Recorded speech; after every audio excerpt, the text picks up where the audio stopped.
From the hours before a college student was killed, today in court we saw Jacqueline Vandagriff meet the man accused in her murder. Prosecutors showed those surveillance images and more in Charles Bryant's trial. News 8's David Goins has been in the courtroom, and David, jurors were presented with this evidence today. Yeah, Izzy, prosecutors so far have not offered a motive on why they believe Charles Bryant killed Jacqueline Vandagriff back in September of 2016.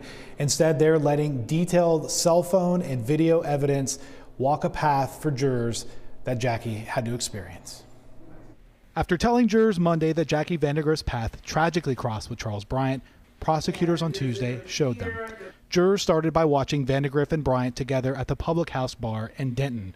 Another student who had only met Jackie that night said the 24-year-old had told her her original date had stood her up. Of course, a woman's, we were all like, oh, well, that's, are you okay? And she said that she met that man and he was being nice enough and nothing, there were no red flags. Bryant and Vandagriff left that bar and then headed to another bar a few doors down in Denton, and then they leave together. And now for the first time, we're seeing Vandagriff in the passenger seat of Bryant's car outside a 7-Eleven in Denton just before 11 p.m. After he makes a purchase inside, they drive off together. Jackie is never seen alive again.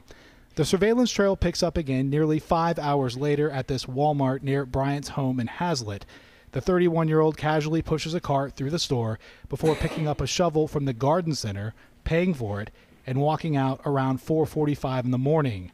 Then another 7-Eleven surveillance camera picks him up, filling up a gas can. 90 minutes later, Vandagriff's burned and dismembered body was discovered by a Grapevine Parks employee. And what jurors could not see on video Tuesday, an FBI cell phone analyst helped fill in those gaps with data from both phones that shows Jackie's cell phone last pinged a tower at 1:30 in the morning near Bryant's home in Hazlitt.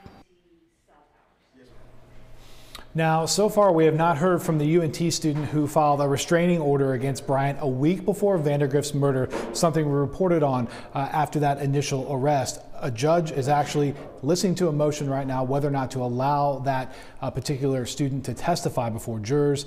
That could happen tomorrow when the trial resumes at 1 o'clock. Live in Fort Worth, David Goins, Channel 8 News. All right, David.